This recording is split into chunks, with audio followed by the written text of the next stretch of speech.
Welcome to ethical cooking. I am Annapoorani. இன்றைக்கி நம்ம பார்க்க போகிறது போண்டா குருமா.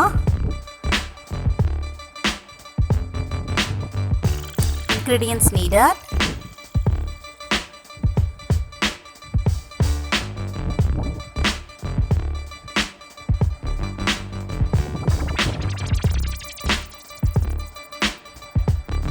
தேவையான பொருட்கள்.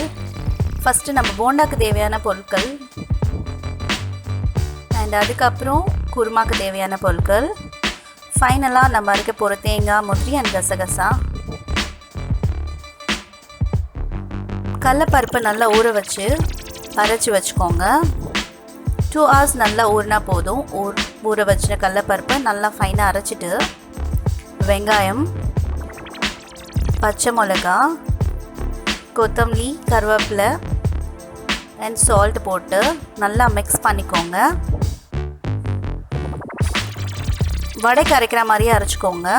அரைச்சிட்டு பேனில் எண்ணெய் காஞ்ச உடனே சின்ன சின்ன போண்டாவாக ரெடி பண்ணி வச்சுக்கோங்க. எண்ணெய் காயறதுக்குள்ளே நல்லா எண்ணெய் காஞ்ச உடனே ஒரு போண்டாவாக தனித்தனியாக போட்டு பொரிச்சு எடுத்துக்கோங்க.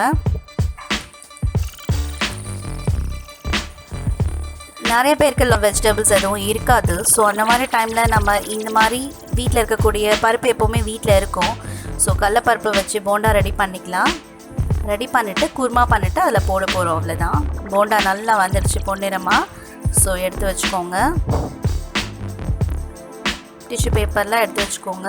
போண்டா பார்க்கவே ரொம்ப அழகாக இருக்கும். சின்ன பசங்கள்லாம் உடனே எடுத்து சாப்பிட்ருவாங்க.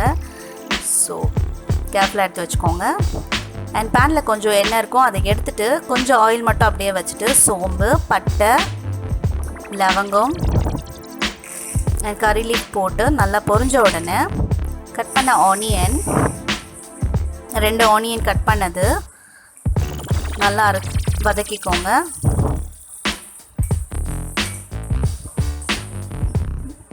நல்லா வதக்கிக்கோங்க. ஆனியன் நல்லா வதங்கினா தான் நல்லாயிருக்கும். நிறைய பேர் வதங்காமலே எல்லாமே ப்ரிப்பேர் பண்ணிடுவாங்க. எப்போவுமே ஆனியன் நல்லா வதங்கினா தான் நல்லாயிருக்கும். ஸோ அந்த ஆனியன் வதங்கிறதுக்குள்ளே நம்ம ஜாரில் தேங்காய், முந்திரி, ஒரு 6-7 முந்திரிஸ் போட்டுக்கோங்க. அதோட கசகசா கொஞ்சம் ஊற வச்சுக்கோங்க. இல்லை அப்படியே போட்டு அரைச்சா அது சரியாக அரைக்காது. எப்போவுமே குருமாவுக்கு கசகசா யூஸ் பண்ணுவோம். நம்ம இப்போல்லாம் அது யூஸ் பண்ணுறதே கிடையாது. எப்போவுமே கசகசா யூஸ் பண்ணுங்கள், அது ரொம்ப நல்லது. ஸோ நல்லா டைட்டாக போட்டு ஃபைனாக அரைச்சி வச்சுக்கோங்க. அதுக்குள்ளே வெங்காயம் நல்லா வதங்கிடுச்சு. இப்போது இஞ்சி பூண்டு பேஸ்ட் கொஞ்சம் ஹை ஃப்ளேமில் வச்சு நல்லா வதக்கிக்கோங்க. இஞ்சி பூண்டு பேஸ்ட் போட்டதுக்கப்புறம் நல்ல வாசனை வரும். இப்போ தக்காளி 2 தக்காளி அரைச்சி வச்சது போட்டுக்கோங்க. குவான்டிட்டி உங்கள் ஃபேமிலி மெம்பர்ஸை பொறுத்து தான். நிறைய பேர் இருக்காங்க அப்படின்னா ஒரு 3 தக்காளி போட்டுக்கலாம், 3 வெங்காயம் போட்டுக்கலாம். இப்போ பச்சை மிளகாய் போட்டு நல்லா வதக்கிக்கோங்க. நல்லா வதங்கின பிறகு நல்லா வதங்கட்டும். குக்கிங்கில் எப்போவுமே பொறுமை தான் அவசியம். ஸோ நல்லா வதங்கட்டும், ஆயில் மேலே வரணும். ஸோ இப்போ சில்லி பவுடர் 2 ஸ்பூன், காரம் அதிகம் வேணுன்றவங்க 3 ஸ்பூன் கூட போட்டுக்கலாம். 3 spoon chilli powder, 1 spoon garam masala, 1/2 spoon மஞ்சத்தூள், தேவையான அளவு உப்பு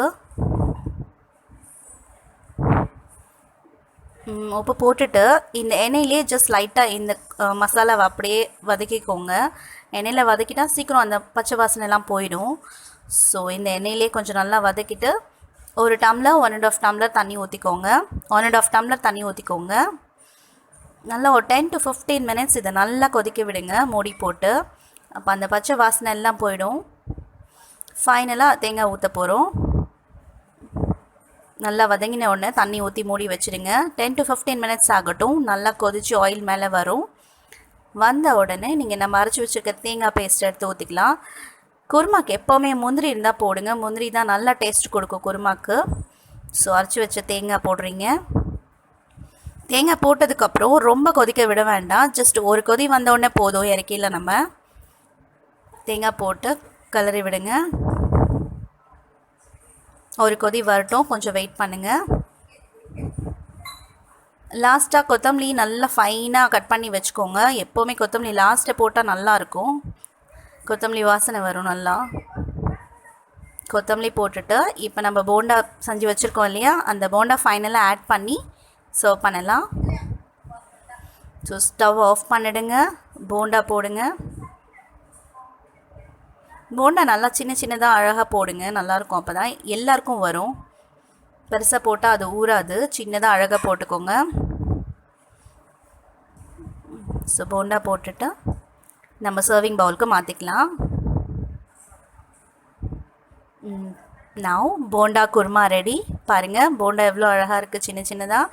இது நல்லா ஊறி சாப்பிட சூப்பராக இருக்கும். இது ரைஸ்க்கு மட்டும் இல்லை, நீங்கள் சப்பாத்திக்கு கூட இதை யூஸ் பண்ணலாம். இந்த போண்டா குருமா உங்களுக்கு பிடிச்சிருக்கு அப்படின்னா லைக் பண்ணுங்கள், ஷேர் பண்ணுங்கள், சப்ஸ்கிரைப் பண்ணுங்கள். தேங்க்ஸ் ஃபார் வாட்சிங்.